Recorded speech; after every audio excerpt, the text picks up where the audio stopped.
You did everything right with money. 6 months later, you're somehow more stressed, more behind, and one bad email from HR away from panic. Let me introduce you to Maya. She got bumped from $78,000 to $92,000 and immediately followed the rules everyone applauds.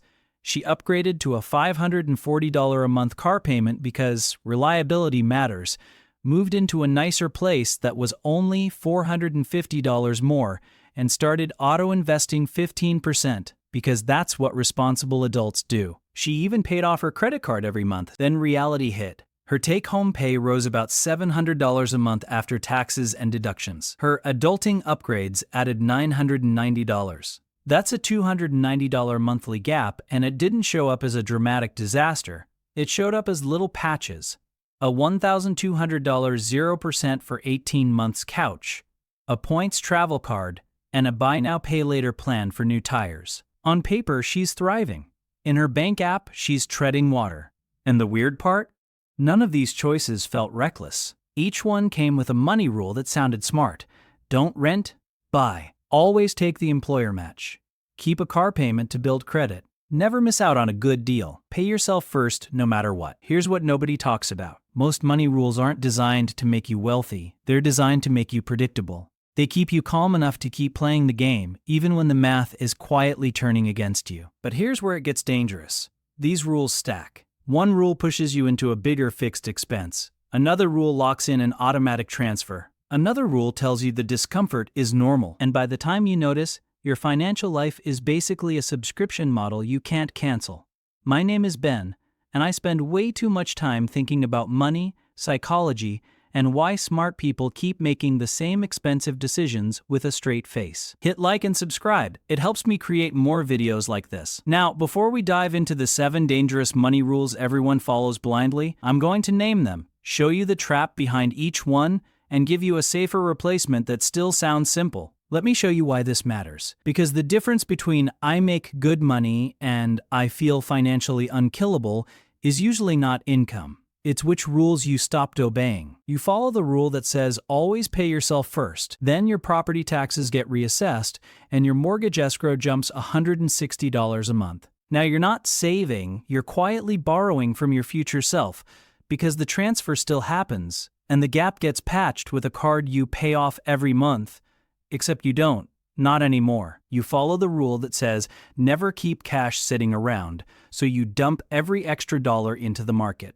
Then your dog needs a $1,050 dental procedure, and the vet wants payment that day. You sell investments on a red week, realize a loss and tell yourself it was just bad timing, when really it was a rule that left you with zero shock absorber.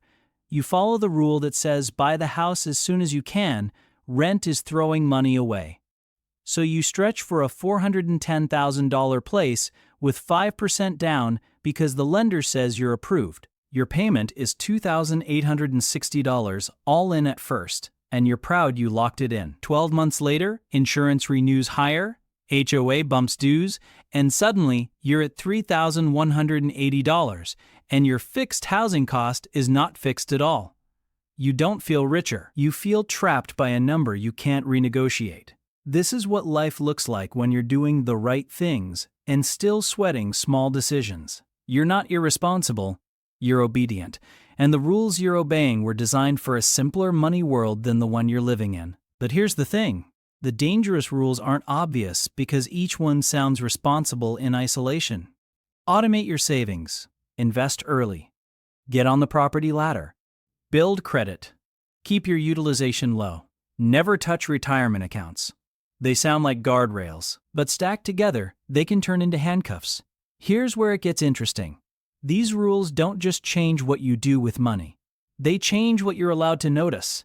If your rule is, I never touch savings, then you stop asking whether your bills are structurally too high. If your rule is, I always pay the card in full, then you avoid admitting the month is already lost, and you keep swiping like next month will magically be lighter. The first thing that changes is your cash flow timing. You start optimizing for looking disciplined on paper. Automatic transfers, on-time payments, credit score moves, while your actual day-to-day liquidity gets thinner. And when liquidity gets thin, you don't make bad decisions because you're dumb. You make them because you're cornered. So in this video, I'm going to name the 7 dangerous money rules people follow blindly, show you the specific trap behind each one, and give you a safer replacement that still feels simple, because the goal isn't to follow rules. It's to stay solvent, flexible, and hard to scare. There's also something fascinating that happens when you follow money rules like they're laws. You start making decisions to protect the rule, not your life. Your brain treats the rule as the goal, so anything that threatens it feels like failure, even if breaking the rule would clearly save you money. Let me introduce you to Maya. She has a 720 credit score and a rule: always keep utilization under 10%. Her card has a $15,000 limit, so she panics if the balance goes over $1,500, even temporarily. Her landlord raises rent by $1,075, her internet jumps by $20, and her student loan payment resumes at $240. She could float a heavier month on the card and rebuild, but her rule blocks that option. So she takes a credit builder installment loan for $1,000 at 14% just to keep the card balance low. She literally pays interest to preserve a number on an app. This shift might seem small, but it has ripple effects. The first thing that changes is which problems you're allowed to solve. Instead of asking, "How do I get my monthly costs down by $300?"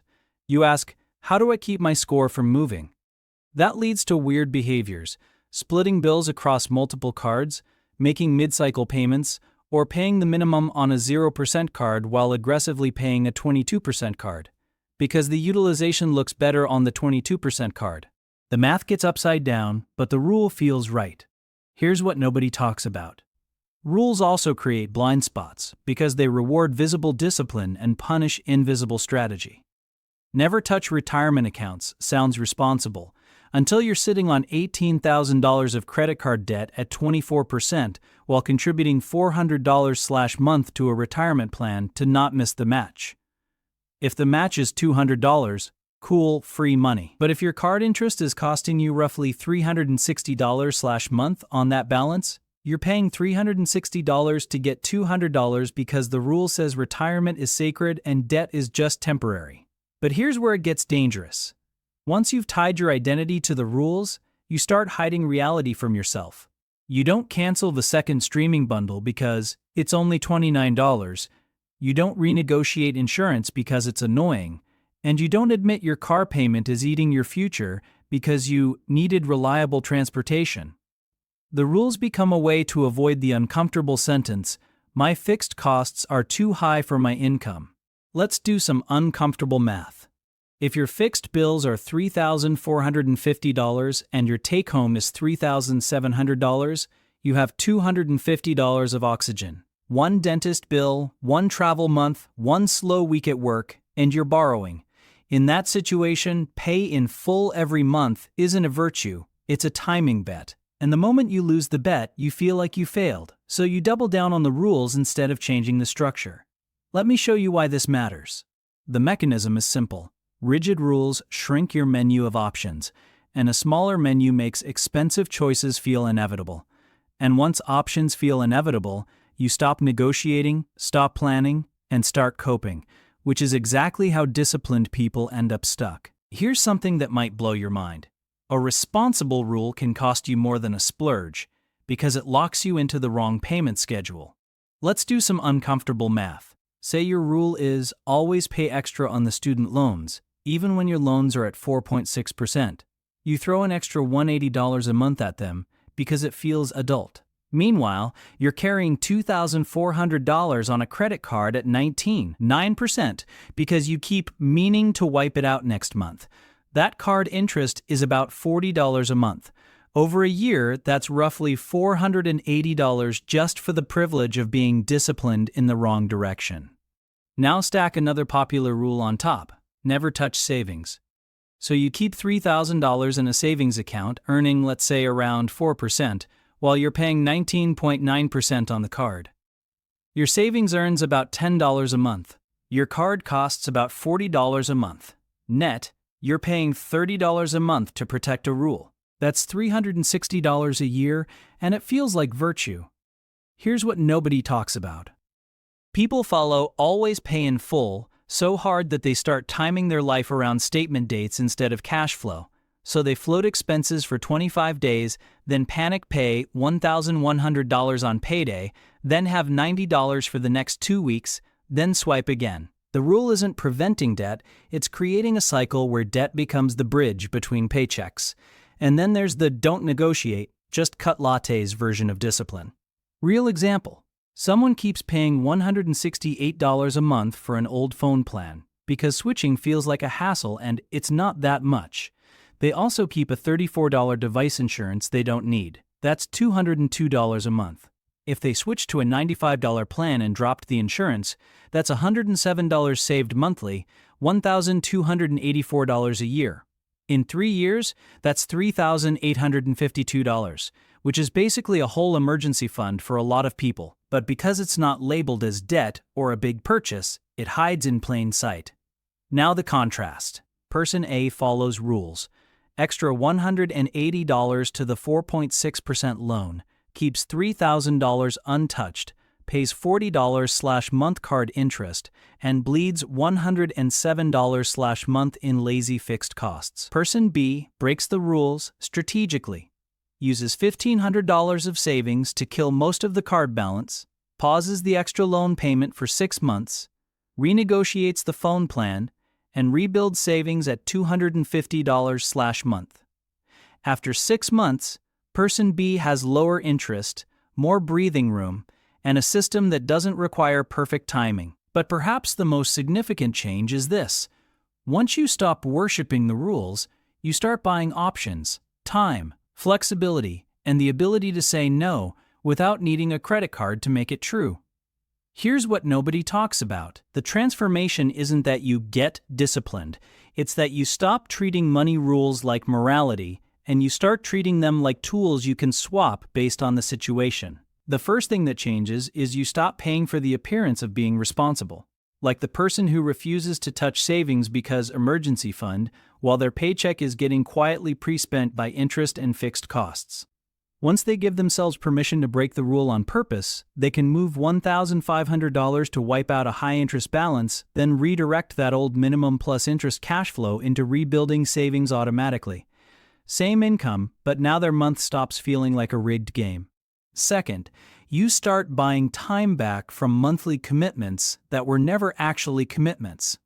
Let me show you why this matters. Someone is paying $289 a month on a zero-down lease because the rule was, always drive something reliable under warranty. They switch to a 5-year-old model they buy for $14,400, finance it at $315 a month for 48 months, and insurance drops by $38 because the replacement value is lower. That's not glamorous, but it's $38 today, and after month 48, it's not $289 forever. It's $0. That's what rules hide, the difference between a payment and a finish line. Third, you stop using round number rules that ignore your real life, like always pay extra on your student loan. But if your loan is 4.6% and you're 2 paychecks away from panic, the better move is to build a shock absorber first. So instead of tossing an extra $180 at the loan, you build a $1,200 buffer in a separate account in 7 months. Now the next surprise expense doesn't force you to swipe a card and pay 20% interest for the privilege of staying debt-free-ish. But here's where it gets dangerous. The old rules don't just cost money, they cost options. When you break them strategically, your calendar changes. You can say, no, I'm not taking that overtime shift, because you're not floating the last week of the month on fumes. You can negotiate harder at work because you're not terrified of one awkward week. The confidence shift is practical, not motivational. You start making decisions in dollars per month and months to finish, not vibes. You cancel the autopilot subscriptions, you set one money meeting every Friday that takes 12 minutes, and you stop meeting perfect behavior to stay afloat. Now, you might be thinking, okay, but what rules do I actually follow then? Good, because the next step is replacing blind rules with a simple decision filter that tells you what to do in any order, even when life gets messy. Most people hear, stop following money rules blindly, and think it means building some complicated spreadsheet life where every purchase needs a committee vote. The good news is you don't need perfection. You need a filter that beats the 7 dangerous rules at their own game. Here's the simplest starting point. Pick one rule you follow like a religion and force it to compete against one measurable goal for the next 30 days. Not be better with money. A real target like, I want my required monthly bills under $2,100, or I want $1,000 in a buffer by the 1st. The key is you're replacing rules with outcomes. Now do this. Write down your required bills number: rent, utilities, minimum debt payments, insurance, commuting, childcare. If it totals $2,760, that's your survival number. A lot of the dangerous rules keep that number high because they push you into respectable payments. New car payment, premium phone plan, the apartment that proves you're doing fine. You're not cutting joy, you're buying back options. Next, set what I call a rule override budget. $200 a month you're allowed to spend breaking a good rule if it improves your next 90 days. Example: you've been following never pay for convenience, so you refuse to pay $79 for a professional to redo your resume. But if that lands you a role that's $1.50 more per hour, that's about $240 more a month before taxes at full-time hours. That's not laziness, that's ROI. Let me show you why this matters. Let's do some uncomfortable math. If you can free up $12 a day, that's $84 a week, about $360 a month. You don't find that by skipping random stuff. You find it by breaking one approved expense you never questioned. Downgrade a $110 phone plan to $55, cancel the $28 premium bank account you got for status, and renegotiate car insurance from $1 to $2 to $1 to $48 after shopping quotes.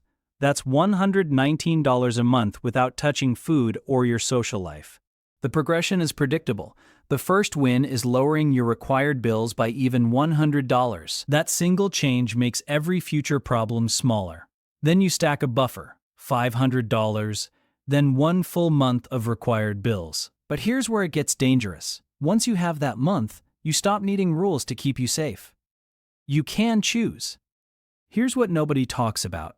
The difference usually comes down to 1-2-0-minute session per week where you decide on purpose which rule you're allowed to break next. Because it buys you time, lowers stress, and stops your money life from being run by slogans. So there you have it. The 7 dangerous money rules aren't bad habits. They're default settings you inherited, and they quietly decide what you can afford before you ever make a real choice.